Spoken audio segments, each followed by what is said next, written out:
And that's the fundamental difference between a nice guy who's just nice because he has to. See, and that was me for the first 20 years of my life. I was a nice guy because that was the tactic.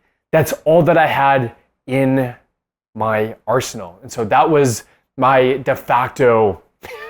I always keep this picture handy on my phone, and it's just a before and after picture of my esophagus when I was 15 years old, back in 2009 when I was diagnosed with eosinophilic esophagitis, to 14 years later, 2023, and basically just showing the before and after imagery of the reversal process of this apparently incurable autoimmune disease. And I'm just reflecting in real time right now on a rolling session that I just went to this morning at a local Brazilian Jiu-Jitsu gym, and just the masculine camaraderie and just a good group of really masculine, stoic, level-headed fellas with common sense. And if you haven't been to one of these gyms, maybe Muay Thai, kickboxing, or Brazilian Jiu-Jitsu, and you are somebody who does tend to resonate with more masculine type of crowd, I do recommend that you do that, because what I'll tell you is, as an INTJ, which ostensibly is the most introverted and robotic of the Myers-Briggs personality types, even as an INTJ myself, somebody who's done, for example, a 10-day Vipassana meditation retreat and didn't feel like I was missing anything. I mean, honestly, it felt a little bit too good, if I'm being honest. It was very pleasant, very relaxing, and that's just where I generate my energy, is in isolation, in solitude, when I have time to just be.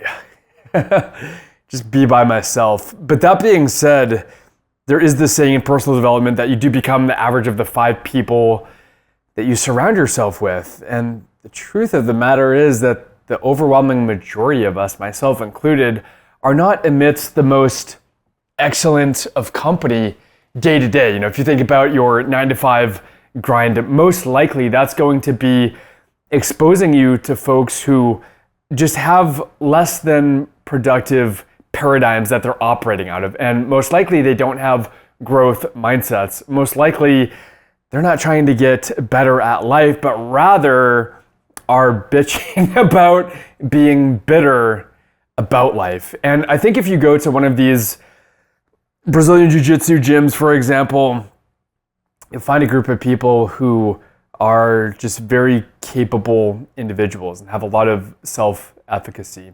Now, the reason for myself that, seemingly paradoxically, that I want to learn how to fight in the combative arena is not to start fights, but it's to be capable of ending them. Now, the reason that I brought up this picture that I keep on my phone is, and I don't mean to take any cheap shots at my coworkers, one of the paradigms that I operate from is that I don't point to the person, but I zoom out and I look at the process.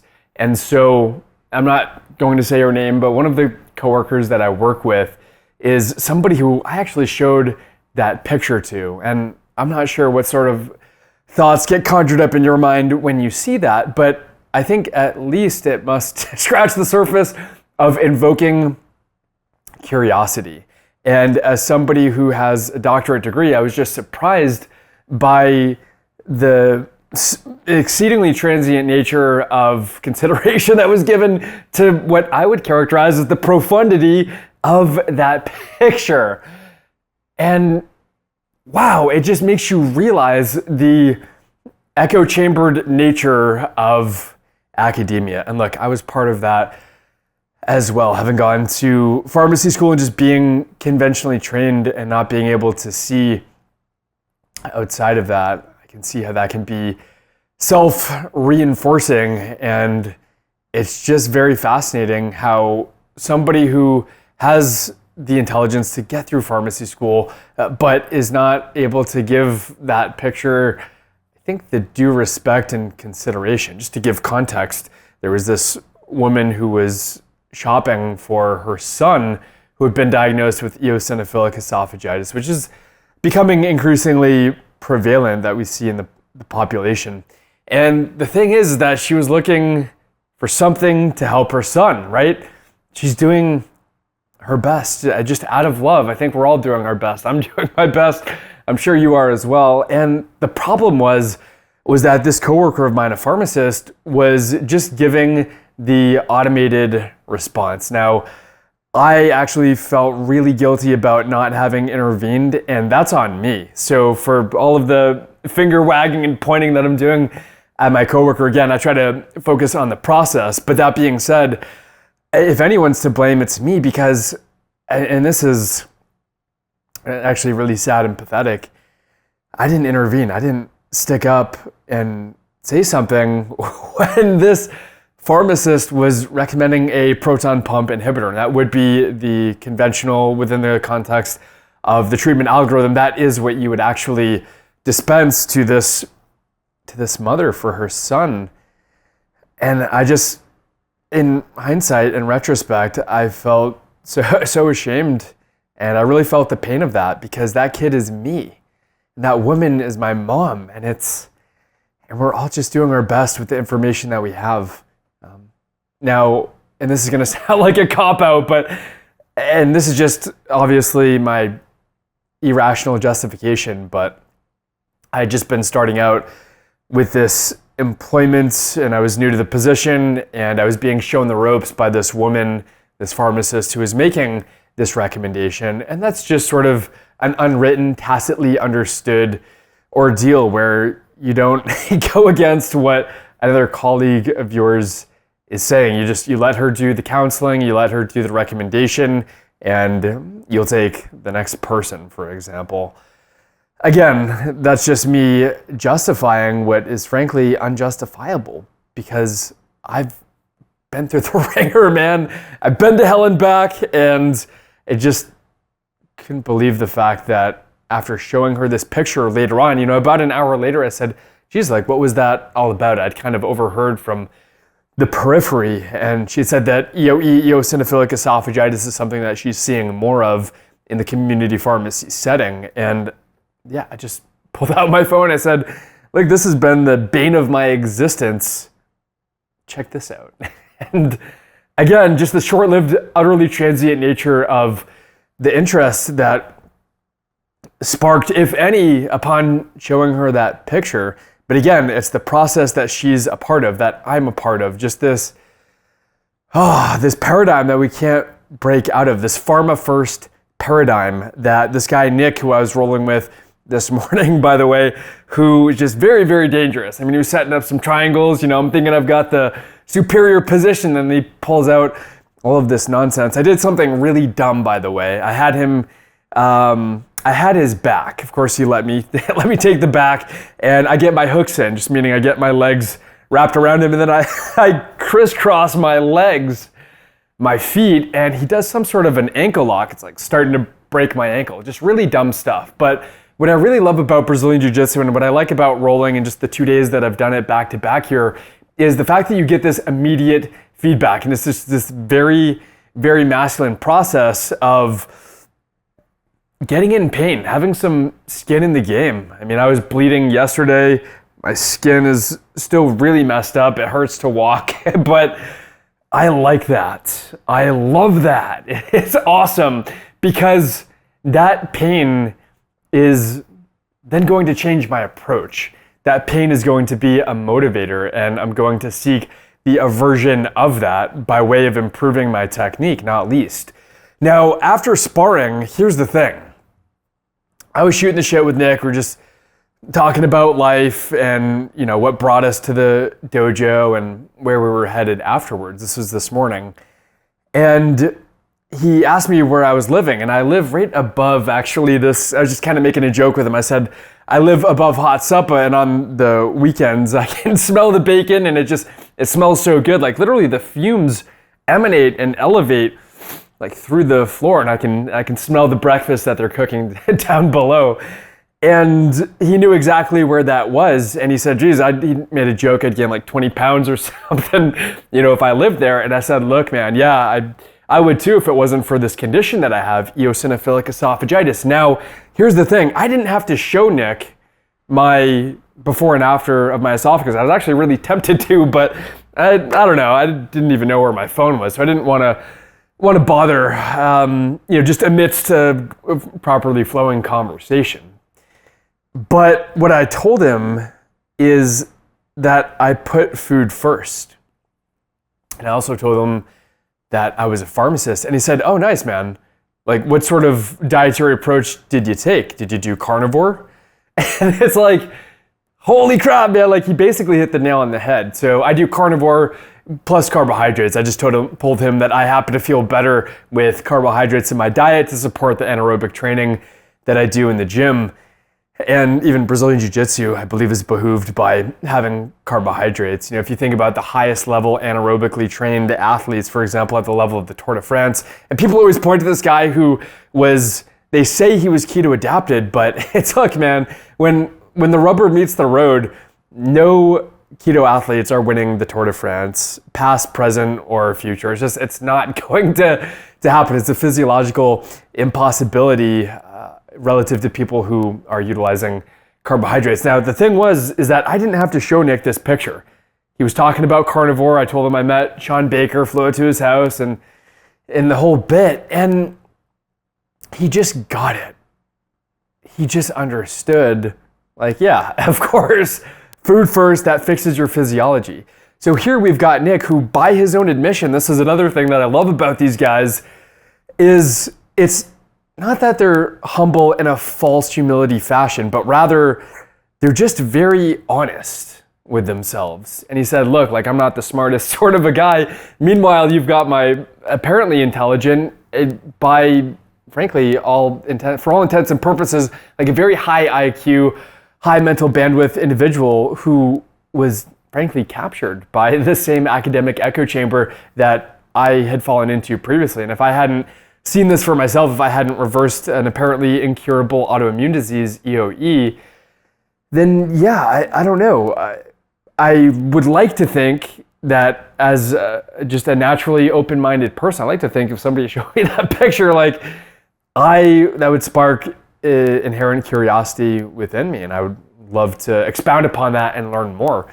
But Nick, again, by his own admission, just saying he's not the most intelligent guy, but there's just like this certain aura of humility, but again, not false humility, but also just common sense that gets emanated, and just being able to call a spade a spade. And again, just a couple of days that I've been rolling, I've really enjoyed this. And I've been thinking about people from my past, people that I've worked with, and just the unbelievable comparison and just contrasting the personalities of some of these people with what my preference is, these people that I've been rolling with. And I'll just give you one quick example. For the 4th of July, Independence Day, and this is a really dumb move, by the way. I'm certainly not condoning or advocating this. There are no shortage of really dumb things that I've done, this not the least. And it was just this time in my life where I was breaking free. I'd always been a low confidence individual. My mom came in on picture retake day in the second grade, and I just found it difficult to just crack a smile. Now, this was a point in my life where I had learned about the concept of cold approaching, of meditation, mindfulness, ego transcendence, and just becoming grounded in my own existence and having a really strong frame control. So I would flirt with a lot of the nurses at this hospital that I was working at in Central Maine. And on Independence Day, there were no managers that came in that day. I was a pharmacy intern, basically a technician at this pharmacy. And my job was to restock these Pyxis machines throughout the periphery of the hospital. And I just decided to wear, again, this is really dumb, this tank top. I was getting into weightlifting, and I was just kind of overcompensating, to be honest with you, because I really hadn't solidified my inner state and become a grounded person. So I went through this phase of super compensation. So what I was doing was I was wearing this tank top, and it had like this big American red flag on it, and I was just showing off my muscles and just kind of flirting with the girls.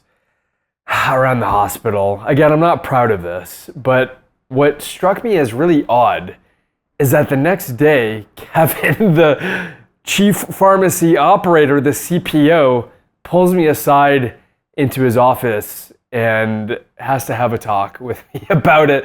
Now, what I found really odd about that is that nobody had said that it was a problem the day that it happened, and Kevin wasn't there. So I was just really trying to bridge that gap of understanding why he was the individual who was communicating to me. And look, I understand the concept of the social hierarchy within a certain workplace, and I understand the concept of human resources HR.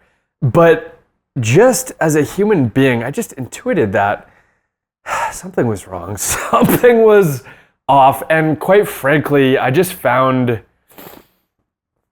that the slap on the wrist that I got didn't really land, right? It didn't really resonate with me. And I can't help but think that these guys that I've been rolling with, I just can't help but think that they would not behave that way. For example, like if they were there that day that I was working, yeah, there was no management, but there were plenty of pharmacists who were my superior who could have said something and frankly should have said something. Dude, I wish someone like put me in a rear naked choke or something. Like I was being an idiot. I really was. I was super compensating, and it's honestly not something that I'm proud of. It's actually quite, it's not a good look. It was a phase that I feel like I had to go through to find my freedom. But again, I just didn't get that immediate feedback because nobody was able to just look me in the eyes and say, look, Jason, like, cut the shit, buddy. Like, just don't do that. Like, change up. Nobody had said that. And then when the manager, CPO, comes in the next day and talks to me and is having trouble just looking me in the eyes, none of these guys that I'm rolling with, like, they don't have any problem with that. And I like that. I like that they make good, solid eye contact.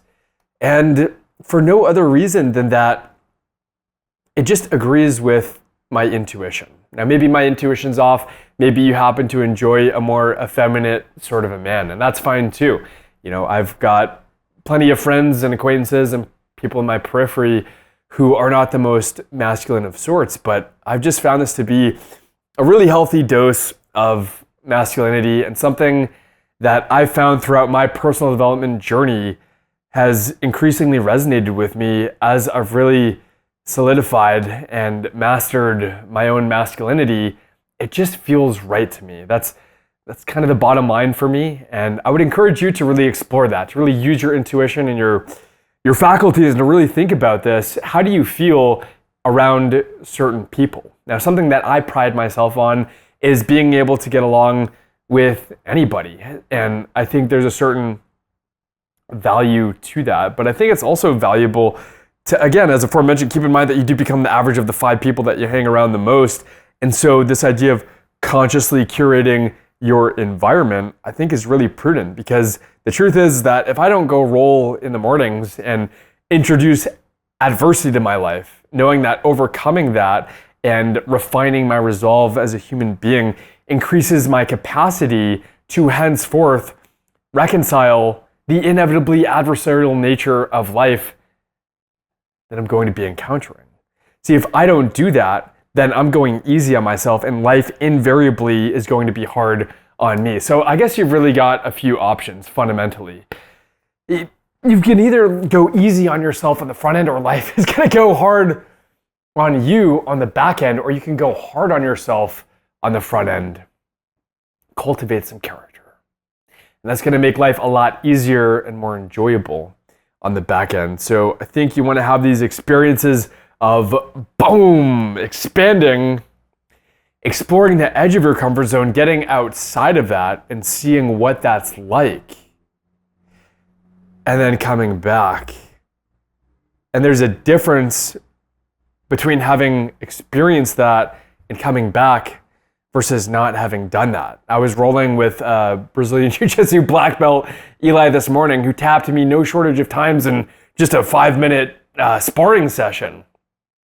Felt like so out of place, it was really impressive to see those moves. Now, there's a difference between Eli having that capacity but then day to day, not expressing that, but being capable of that. See, that's a very fundamental difference. And that's really the difference between the so-called nice guy who's not capable of being a monster. See, it's the fact that he doesn't have that capacity, he doesn't have that range because he's not battle tested. And that's the fundamental difference between a nice guy who's just nice because he has to. See, and that was me for the first 20 years of my life. I was a nice guy because that was the tactic.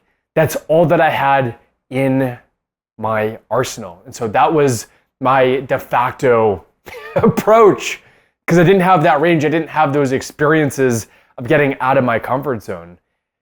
And so what that rendered, though, fundamentally was discontentment. And if you want to attract a more feminine woman, that discontentment is going to be very repulsive, that neediness, that need to be seen, that tendency to live on the momentum of how other people are perceiving you. The problem with that is that you're not a free entity. You haven't found your freedom. So you can't go out into the world with this basal state of feeling incredible, and then you can't share that with other people, right? Because as human beings, we tend to ping off of one another. Well, you want people to ping off of the best possible vibes possible. Now, what I had to do to get to that point, and I'm still a great work in progress, is I had to get out of my comfort zone. I had to flirt with these nurses at the at the hospital that I was working at, and I was really shy and really embarrassed, frankly, and afraid to do that. I had this skin condition, rosacea, so my face would get like beet red because I just got so easily embarrassed. And at some point I had to say, fuck this, man, fuck this. I'm done with this, man. I'm done with the rosacea. I'm done with getting food stuck in my throat. I'm done with eosinophilic esophagitis. I'm done with girls monkey branching to more masculine and stoic guys so I can't even look in the face. Fuck that. Fuck that. You don't want that for yourself. I never wanted that for myself. I want you to be free. I want you to find your freedom. And I think exploring a local Brazilian Jiu-Jitsu gym is, and again, I'm just a couple of days into this, so I don't want to speak too soon, but I think that is a great way to explore your edge and really cultivate a really useful skill that is self-defense. I love you very much. Thanks for checking out today's video. Drop a comment down below. Like and subscribe for more content like this. And as always, my friend, find your freedom.